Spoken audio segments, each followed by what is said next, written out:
sholat itu di dalam kehidupan keseharian kita? Apa nilai yang diajarkan sholat kepada kita? Ada begitu banyak. Salah satu nilai yang diajarkan sholat di dalam kehidupan kita ialah jika kita sholat berjamaah, maka pasti ada yang namanya makmum dan ada yang namanya imam. Makmum tugasnya adalah mengikuti gerakan-gerakan imam dan menegur imam ketika ada kesalahan yang keluar dari ucapannya. Imam adalah orang yang diikuti oleh makmum.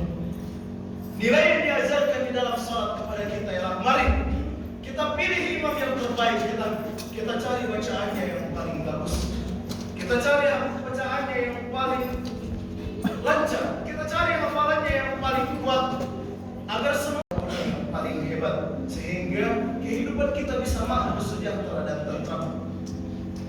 Lalu nilai yang selanjutnya ialah pemimpa razaqnahum yunfikun. Ia membelanjakan sebagian harta yang telah diberikan kepadanya di jalan yang telah diridhai oleh Allah Subhanahu wa taala. Terkadang kita perhatikan ada orang-orang yang diberikan kemampuan oleh Allah Subhanahu wa taala. Ia diberikan harta yang begitu luar biasa.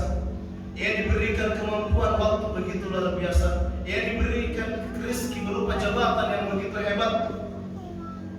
Tetapi ketika ia hendak untuk mengeluarkan hartanya di jalan Allah Subhanahu wa taala, sungguh sangat berat tangannya untuk mengeluarkan harta tersebut.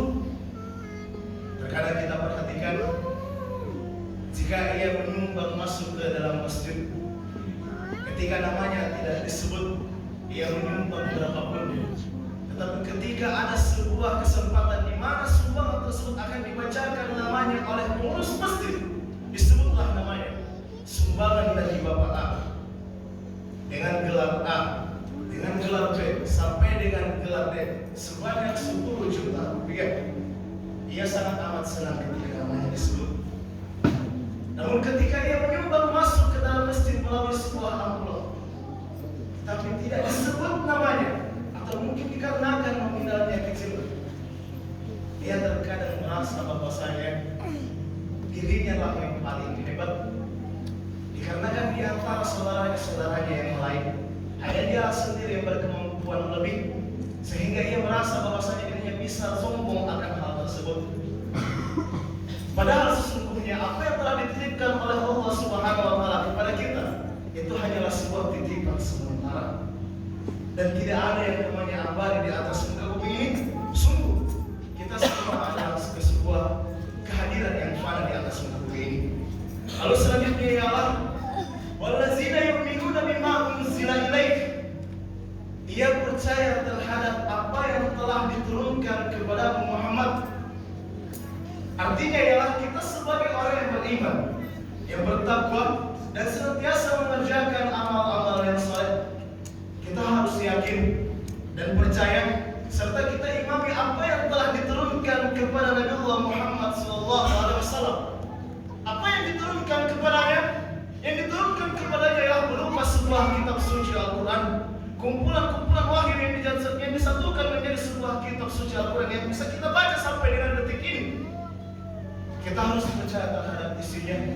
Ini adalah kalam ilahi, bukan apa yang bisa dikarang oleh Nabi Allah Muhammad SAW. Ini adalah pedoman hidup bagi kita semua. Sesungguhnya jika kita ingin selamat menjalani kehidupan kita di atas muka bumi ini, maka mari kita ikuti sunnah-sunnah Nabi kita dan apa yang telah dipedomankan di dalam Al-Quran. Lalu di ayat selanjutnya dia berkata bahwasanya wa ma unzila min qabli, dan dia juga percaya terhadap apa yang telah diturunkan sebelum kepada Muhammad. Artinya ialah kita sebagai umat Islam, hamba dari Allah Subhanahu wa taala, kita juga harus yakin dan percaya bahwasanya ada kitab-kitab yang telah diturunkan sebelum Al-Quran. Contohnya seperti Zabur, Injil dan Taurat. Tetapi kita hanya harus sebatas mempercayai bahwasanya itu pernah ada diturunkan sebelum Al-Quran. Tidak sampai kita harus mengimami kitab-kitab tersebut. Kita hanya harus percaya bahwasanya sekali lagi itu pernah diturunkan sebelum turunnya Al-Quran, dan itu pernah menjadi pedoman hidup bagi umat manusia. Lalu ciri yang paling terakhir ialah wabil akhirati hum yuqinun, dan ia percaya terhadap ada yang namanya alam akhirat. Hadirin jemaah Jumat rahimakumullah, sebagaimana yang telah saya katakan tadi, kita hidup di atas muka bumi ini hanya bersifat fana atau sementara. Apakah kita telah mempersiapkan bekal kita untuk menuju kehidupan kita atau ke episode kehidupan kita yang akan datang berikutnya? Episode kehidupan kita di hari esok kita pastinya hari esok yang saya katakan di sini bukanlah hari esok kita yang di Sabtu, atau mungkin hari esok kita lusa yang di hari Ahad.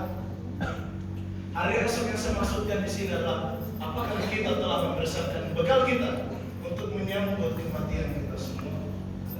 Karena setelah kematian kita, sesungguhnya kita tidak akan berhenti sampai di sana. Masih ada sebuah kehidupan yang akan kita jalani berikutnya. Dan sesungguhnya kehidupan yang akan kita jalani setelah kehidupan manusia kita fana ini habis, kehidupan di sana lebih jauh kekal abadi daripada ini. Apakah bekal kita telah siap? Sedekah kita apakah telah mantap? Salat kita apakah sudah tidak bolong-bolong? Zakat kita, puasa-puasa sunnah kita, apakah kita telah memaafkan saudara-saudara kita yang lain? Mari kita persiapkan bekal kita untuk menuju ke alam akhirat kita, agar semoga kita sekali lagi termasuk dalam golongan orang-orang yang beruntung. Karena jika kita bisa menjadi golongan orang-orang yang beruntung, maka rahmat dan ridho dari Allah Subhanahu wa taala insya Allah akan turun kepada kita semua. Dan apabila rahmat Allah telah turun kepada kita, maka yang namanya surga insya Allah tidak akan jauh-jauh lagi dari pelupuk mata kita semua. Mari hadirin jamaah Jumat rahimahullah. Yang terakhir, saya mohon maaf yang sebesar-besarnya atas segala dan kehilafan saya. Semoga apa yang bisa saya sampaikan pada kesempatan kali ini bisa kita ambil hikmah yang ada di dalamnya. Dan apabila ada yang salah yang keluar atau keliru dari ucapan saya, tolong dimaafkan. Sesungguhnya itu hanya berasal dari diri saya sendiri. Dan jika ada yang benar, sejatinya itu berasal dari Allah Subhanahu wa taala. Demikian apa yang saya sampaikan pada kesempatan kali ini. Semoga ada manfaatnya dan bisa kita manfaatkan di dalam kehidupan kita hingga ajal menjemput dengan kematian yang husnul khatimah. Barakallahu li wa lakum fil Qur'anil azim wa nafa'ani wa fihi min al-ayat wa zikril hakim. Aqulu qali hadza wa astaghfirullahal azim li wa lakum.